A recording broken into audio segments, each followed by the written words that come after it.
ನಮಸ್ಕಾರ ಸ್ನೇಹಿತರೆ, ನಾನಿವತ್ತು ವಿಜಯನಗರ ಸಾಮ್ರಾಜ್ಯದ ರಾಜಧಾನಿಯಾಗಿರ್ತಕ್ಕಂಥ ಹಂಪಿಗೆ ಬಂದಿದ್ದೇನೆ. ನೀವು ನೋಡ್ತಾ ಇದ್ದಾರೆ, ಇದು ಹಂಪಿಯ ವಿರೂಪಾಕ್ಷ ದೇವಸ್ಥಾನದ ಪ್ರವೇಶ ದ್ವಾರ. ಅಂತಂದರೆ ಇಲ್ಲಿಂದ ಇನ್ನೂ 1.5 ಕಿಲೋಮೀಟರ್ ದೂರ ಇದೆ. ಸ್ನೇಹಿತರೆ, ಇದು ಹಂಪಿ ಅಂದಿದ ತಕ್ಷಣ ಇದು ವಿಜಯನಗರ ಸಾಮ್ರಾಜ್ಯದ 4 ಮನೆತನದ ಆಳ್ತಿರ್ತಾರೆ. ಮೊದಲನೇದಾಗಿ ಸಂಗಮ ವಂಶದವರು ಅಂತಂದರೆ ಅಕ್ಕರಾಯ ಮತ್ತು ಬುಕ್ಕರಾಯ ಮೂಲ ಸಂಸ್ಥಾಪಕರು. ಅಂದರೆ ವಿಜಯನಗರ ಸಾಮ್ರಾಜ್ಯ ಸ್ಥಾಪನೆಗೆ ಇವರು ಮೊದಲ ಕಾರಣಕರ್ತರು. ಅದು ಆಗಿದ್ದ ಮೇಲಕ್ಕೆ ವಿಜಯನಗರ ಸಾಮ್ರಾಜ್ಯದ ಇನ್ನೊಂದು ಮನೆತನ ಅಂದರೆ ಸಾಳ್ವ, ಆಮೇಲೆ ತುಳುವ ಮನೆತನ ಮತ್ತು ಅರವಿಡು ಮನೆತನ. ಅಂದರೆ ಒಟ್ಟು 4 ವಂಶಸ್ಥರು ಈ ವಿಜಯನಗರ ಸಾಮ್ರಾಜ್ಯನ ಆಳಿರ್ತಾರೆ. ಅಂದರೆ ವಿಜಯನಗರ ಸಾಮ್ರಾಜ್ಯ ಇಷ್ಟೊಂದು ಹೆಸರುವಾಸಿಯಾಗಕ್ಕೆ ಮತ್ತು ದೇಶ ವಿದೇಶದಲ್ಲಿ ಈ ವಿಜಯನಗರ ಸಾಮ್ರಾಜ್ಯ ಹಂಪಿ ಅನ್ನೋಕ್ಕೆ ಕಾರಣ ಕೃಷ್ಣದೇವರಾಯ ಒಡೆಯರ್. ಅಂದರೆ ವಿಜಯನಗರ ಸಾಮ್ರಾಜ್ಯದ ಪ್ರಸಿದ್ಧ ವಾಸಿಯ ಅರಸು ಅಂತಂದರೆ ಅದು ಶ್ರೀಕೃಷ್ಣದೇವರಾಯ. ಅಂದರೆ 15ನೇ ಶತಮಾನದಲ್ಲಿ ಶ್ರೀಕೃಷ್ಣದೇವರಾಯ ಈ ಹಂಪಿಯ ಅಂದರೆ ವಿಜಯನಗರ ಸಾಮ್ರಾಜ್ಯದ ಅಧಿಪತಿಯನ್ನಾಗ್ತಾನೆ. ಅದು ಆಗಿದ ಮೇಲಕ್ಕೆ ಅವನು ಆಳ್ವಿಕೆ ಮಾಡಿದ್ದು ಕೆಲವೇ ವರ್ಷಗಳು. ಆದರೂ ಕೂಡ ಅವನ ಆಡಳಿತದಲ್ಲಿ ಅವನು ಒಂದೇ ಒಂದು ಸೋಲು ಅರಿಯದ ನಾಯಕ ಆಗಿರ್ತಾನೆ. ಯಾಕಂತಂದರೆ ಈ ವಿಜಯನಗರ ಸಾಮ್ರಾಜ್ಯದಲ್ಲಿ ಮೊದಲು ಯಾಕೆ ಇಷ್ಟೊಂದು ಹೆಸರು ಬಂತಪ್ಪ ಅಂತಂದರೆ, ಇಲ್ಲಿ ಕೃಷಿ ಆಗಿರ್ಬೋದು ಮತ್ತು ತೋಟಗಾರಿಕೆ ಆಗಿರ್ಬೋದು ಮತ್ತು ನೀರು, ಅಂದರೆ ಇಲ್ಲಿ ಪ್ರತಿಯೊಂದು ಯಾವುದಕ್ಕೂ ಕೊರತೆ ಇರಲಿಲ್ಲ. ಯಾಕಂದರೆ ಕೃಷ್ಣದೇವರನ್ನ ಆಳ್ವಿಕೆಯಲ್ಲಿ ಹಂಪಿಗೆ ಒಂದು ತುಂಬ ಹೆಸರು. ಯಾಕಂದರೆ ಇವಾಗ ನಾವು ತರಕಾರಿ ಮಾರ್ಕೆಟಲ್ಲಿ ಪ್ರತಿಯೊಂದು ತರಕಾರಿನ ಹ್ಯಾಂಗೆ ಗುಡ್ಡೆ ಇಟ್ಬಿಟ್ಟು ಮಾರ್ತಾ ಇರ್ತಾರೋ, ಆ ಸಂದರ್ಭದಲ್ಲಿ ಇಲ್ಲಿ ಅಂದರೆ ಕೃಷ್ಣದೇವರನ್ನ ಆಳ್ವಿಕೆ ಸಂದರ್ಭದಲ್ಲಿ ವಜ್ರ, ವೈಡೂರ್ಯ ಮತ್ತು ಆಭರಣ ಇಟ್ಟು ಮಾರ್ತಾಯಿದ್ರು. ಅಂತಂದರೆ ಅಷ್ಟೊಂದು ಸಂಪದ್ಭರಿತವಾದ ಇದು ವಿಜಯನಗರ ಸಾಮ್ರಾಜ್ಯ. ತುಂಬ ಸಂಪದ್ಭರಿತ. ಅಂದರೆ ದೇಶದಲ್ಲಿ ತುಂಬ ಅಗರ್ಭ ಶ್ರೀಮಂತವಾದ ಒಂದು ಸಾಮ್ರಾಜ್ಯ ಅಂತಂದರೆ ಅದು ಹಂಪಿ ಸಾಮ್ರಾಜ್ಯ ಆಗಿತ್ತು. ಆವಾಗ ಕೃಷ್ಣದೇವರ ಸೋಲು ಅರಿಯದ ಒಬ್ಬ ನಾಯಕನಾಗಿತ್ತ ಸುಮಾರು 15ನೇ ಶತಮಾನದಲ್ಲಿ. ಆ ಟೈಮಲ್ಲಿ ಅಂದರೆ ಸುಲ್ತಾನರು ಇವರ ಆಳ್ವಿಕೆಯನ್ನು ಸಹಿಸೋಕ್ಕಾಗದೆ, ಕೃಷ್ಣದೇವರನ್ನ ಆಳ್ವಿಕೆಯನ್ನು ಸಹಿಸೋಕ್ಕಾಗದೆ ಸುಲ್ತಾನರು ಇವ್ರ ಮೇಲೆ ಅಟ್ಯಾಕ್ ಮಾಡ್ತಾರೆ. ಅಂತಂದರೆ ಒಂದೇ ಮಾತಲ್ಲಿ ಹೇಳಬೇಕಾದ್ರೆ ವಿಜಯನಗರ ಸಾಮ್ರಾಜ್ಯದ ಪತನಕ್ಕೆ ಕಾರಣವಾಗಿರ್ತಕ್ಕಂಥ ಸುಲ್ತಾನರು ಅಂತಂದರೆ ಅದು ರಕ್ಕಸೆ ತಂಗಿಡಿಗೆ ಯುದ್ಧ ಆಗಿರ್ಬೋದು ಮತ್ತು ತಾಳಿಕೋಟೆಯ ಕದನವಾಗಿರ್ಬೋದು. ಅಂದರೆ ತಾಳಿಕೋಟೆ ರಕ್ಕಸೆ ತಂಗಿಡಿಗೆ ಯುದ್ಧಕ್ಕೂ ಮುಂಚೆ ಕೃಷ್ಣದೇವರಾಯನ ಸೋದರ ಅಳಿಯ ಆಗಿರ್ತಕ್ಕಂಥ ರಾಮರಾಯ ಅವನಿಗೆ ಕೃಷ್ಣದೇವರನ್ನ ಅಳಿಯ ಆಗಿರೋಕ್ಕೋಸ್ಕರ ಅವನಿಗೆ ಅಳಿಯ ರಾಮರಾಯ ಅಂತ ಹೆಸರು ಕರಿತಿದ್ರು. ಯಾಕಂದರೆ ಅವನು ಕೃಷ್ಣದೇವರಾಯನಿಗೆ ಜೊತೆಯಾಗಿ ನಿಲ್ತಿದ್ದ ಮತ್ತು ತುಂಬ ಪರಾಕ್ರಮ ಮತ್ತು ಬಲಶಾಲಿ ಆಗಿದ್ದ. ಇದೇ ಸಂದರ್ಭದಲ್ಲಿ ಸುಲ್ತಾನರ ಮೇಲೆ ಅಟ್ಯಾಕ್ ಮಾಡಿದ. ಅಂದರೆ ರಕ್ಕಸೆ ತಂಗಡಿಗೆ ಯುದ್ಧ ಮತ್ತು ತಾಳಿಕೋಟೆ ಕದನ ಅಂತ ಅದು ವಿಜಯನಗರ ಸಾಮ್ರಾಜ್ಯಕ್ಕೆ ನುಂಗಲಾಗರದ ತೂತಾಗಿತ್ತು. ಯಾಕಂತಂದ್ರೆ ಅಷ್ಟೊಂದು ಭೀಕರವಾಗಿತ್ತು ಆ ಕದನ. ಆ ರಕ್ಕಸೆ ತಂಗಡಿಗೆ ಯುದ್ಧದಲ್ಲಿ ವೈರಿಗಳು ಪರಾಕ್ರಮನ ಇದು ಮಾಡ್ತಾರೆ.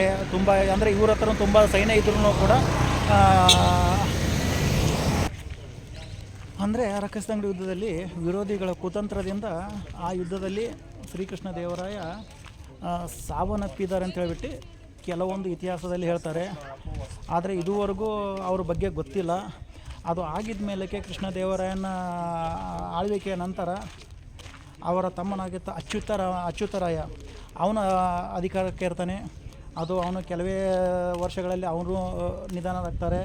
ಅದು ಆಗಿದ್ದ ಮೇಲಕ್ಕೆ ಕೃಷ್ಣದೇವರನ್ನ ಅಳಿಯಾಗಿರ್ತಕ್ಕಂಥ ರಾಮರಾಯ ವಿಜಯನಗರ ಸಾಮ್ರಾಜ್ಯದ ಅಧಿಪತಿ ಆಗ್ತಾನೆ. ಅಧಿಪತಿ ಆಗಿದ್ದ ಮೇಲೆ ಅವನು ಕೂಡ ವಿಜಯನಗರ ಸಾಮ್ರಾಜ್ಯಕ್ಕೆ ಯಾವುದೋ ಒಂದು ಕುಂದು ಕೊರತೆ ಎಲ್ಲರಿಗೂ ಮಾಡ್ತಾನೆ. ಇಲ್ಲಿರ್ತಕ್ಕಂಥ ಪ್ರಜೆಗಳು ತುಂಬ ಸುಖದಿಂದ ಇರ್ತಾರೆ. ಇದೇ ಸಂದರ್ಭದಲ್ಲಿ ಅಳಿಯ ರಾಮರಾಗೆ ಕೂಡ ಒಂದು ಹೆಸರು ಇರ್ತದೆ. ಯಾಕಂತಂದರೆ ಪರಧರ್ಮ ರಕ್ಷಕನೋ ಹೆಸರು ಕೂಡ ಅವನಿಗೆ ಬರುತ್ತೆ. ಯಾಕಂತಂದರೆ ಬಿಜಾಪುರ ಆಗಿರ್ಬೋದು, ಇನ್ನು ಅಂದರೆ ಕೆಲವೊಂದು ಯಾವುದೇ ಅನ್ಯ ಧರ್ಮದ ಅವ್ರಿಗೆ ಏನಾದರೂ ತೊಂದರೆ ಇದ್ದರೆ ಅವರಿಗೆ ಹೋಗಿ ರಕ್ಷಣೆ ಕೊಡ್ತಿದ್ದ. ಅದಕ್ಕಾಗಿ ಅವನಿಗೆ ಪರಧರ್ಮ ರಕ್ಷಕನೋ ಹೆಸರು ಬಿರುದನ್ನು ಕೂಡ ಬಂದಿತ್ತು.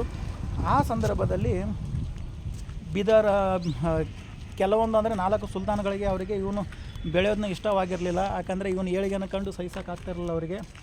ಆ ಸಂದರ್ಭದಲ್ಲಿ ಗೋಲ್ಕೊಂಡ ಸುಲ್ತಾನ ಮತ್ತು ಬಿದರ್ ಸುಲ್ತಾನ ಮತ್ತು ಬಿಜಾಪುರದ ಆದಿಲ್ ಶಾ ಸುಲ್ತಾನ ಮತ್ತು ಅಹಮದಾಬಾದ್ನ ಫರೀದ್ ಸುಲ್ತಾನ, ಇವ್ರು 4 ಸುಲ್ತಾನಗಳ ಮಧ್ಯೆ ಅವರ ಜಗಳ ಇತ್ತು. ಅದನ್ನೇ ಒಂದು ಬಂಡವಾಳಗಿಟ್ಕೊಂಡು ನಮ್ಮನ್ನು ಇದು ಮಾಡೋಕ್ಕೆ ಬಿಡ್ತಾಳೆ ಅಂತ ಹೇಳ್ಬಿಟ್ಟು ಆ ಸುಲ್ತಾನಗಳು ಅವರವರೇ ಒಂದಾದರು. ಆ ಒಂದಾದ ಸಂದರ್ಭದಲ್ಲಿ ಆ 4 ಸುಲ್ತಾನಗಳು ಏನು ಮಾಡ್ತಾರೆ ಅಂತಂದರೆ ತಮ್ಮಲ್ಲೇ ಒಂದು ವಿವಾಹ ಸಂಬಂಧನ ಮಾಡ್ಕೊತಾರೆ.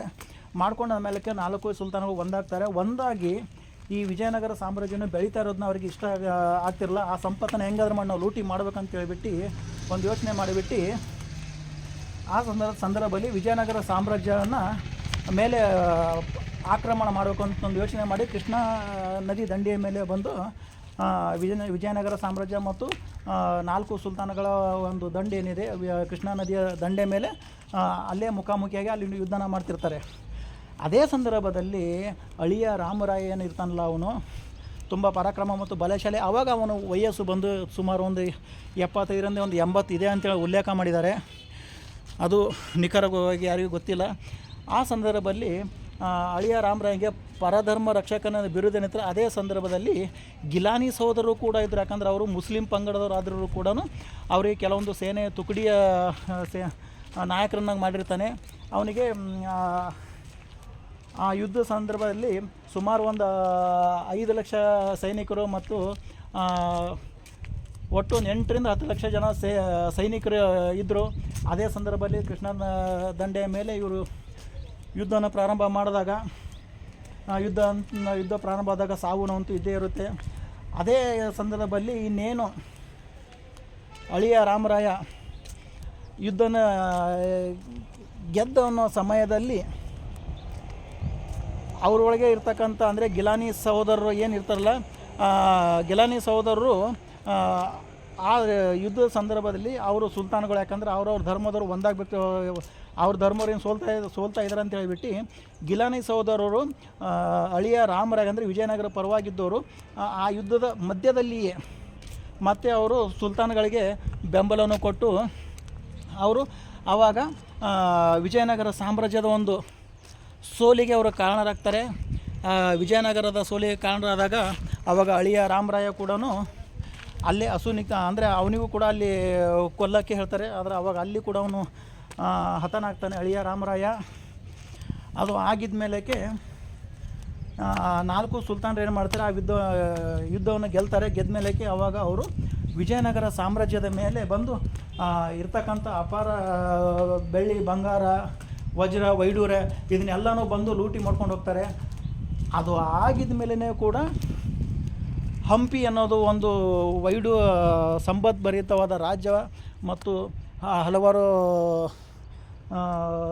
ಕಟ್ಟಡಗಳಿರ್ಬೋದು, ದೇವಸ್ಥಾನಗಳಿರ್ಬೋದು, ಅವರೆಲ್ಲ ಯುದ್ಧನ ಗೆದ್ದು ಆಮೇಲೆ ಎಲ್ಲ ಸಂಪತ್ತನ್ನು ಲೂಟಿ ಮಾಡ್ಕೊಂಡು ಹೋಗೋ ಸಂದರ್ಭದಲ್ಲಿ ಅನೇಕ ಹಂಪಿಯಲ್ಲಿರ್ತಕ್ಕಂಥ ಒಂದೊಂದು ಮೂರ್ತಿಗಳು, ವಿಘ್ನಗಳು ಎಲ್ಲನೂ ಸರ್ವನಾಶ ಮಾಡ್ತಾರೆ. ಸಂಪದ್ಭರಿತವಾದ ರಾಜ್ಯ ಆಗಿರ್ತಕ್ಕಂಥ ಹಂಪಿ ಅವರು ಸುಲ್ತಾನರು ಒಂದು ಯುದ್ಧನ ಮಾಡಿ ಅವರು ಜಯಶಾಲಿ ಆಗಿ ಹೋಗೋ ಸಮಯದಲ್ಲಿ ಹಂಪಿನ ಒಂದು ಹಾಳು ಕೊಂಪೆ ಮಾಡಿಬಿಟ್ಟು ಹೋಗ್ತಾರೆ. ಸ್ನೇಹಿತರೆ, ಇವತ್ತು ನೋಡ್ತಾ ಇದ್ದಾರೆ ಹಂಪಿ ಅನ್ನೋದು ಯಾವ ರೀತಿಯಾಗಿದೆ. ಕಟ್ಟಡಗಳು ಎಲ್ಲ ಅರ್ಧ ಅಂದರೆ ಒಂದು ಮೂರ್ತಿ ಇರೋದನ್ನ ಅರ್ಧ ಕಟ್ ಮಾಡಿ ಬಿಸಾಕಿರ್ತಾರೆ. ಅಂದರೆ ನೋಡ್ಬೇಕಂತಂದರೆ ಹಂಪಿನ ಇವಾಗ ಒಂದು ಥರ ಹಾಳು ಕೊಂಪೆ ಥರ ಮಾಡಿಬಿಟ್ಟು ಹೋಗಿದ್ದಾರೆ. ಇಷ್ಟೊಂದು ಸುಂದರವಾಗಿರ್ತಕ್ಕಂಥ ಹಂಪಿನ ಈ 4 ಸುಲ್ತಾನಗಳು. ಸ್ನೇಹಿತರೆ, ಇದು ವಿಡಿಯೋ ತುಂಬ ಲಾಂಗ್ ಆಗ್ತಾಯಿದೆ. ಯಾಕಂದರೆ ನಾನು ಈ ಹಂಪಿಯ ಬಗ್ಗೆ ಇಷ್ಟು ವಿವರಣೆ ಕೊಟ್ಟಿದ್ದೇನೆ. ಆಮೇಲೆ ಪ್ರತಿಯೊಂದು ಸ್ಥಳದ ಕೂಡ ಮಾಹಿತಿಯನ್ನು ನಿಮಗೆ ಪ್ರತಿಯೊಂದು ವಿಡಿಯೋದಲ್ಲಿ ನಾನು ನಿಮಗೆ ಶೇರ್ ಮಾಡ್ತಾಯಿರ್ತೀನಿ. ನಮಸ್ಕಾರ ಸ್ನೇಹಿತರೆ.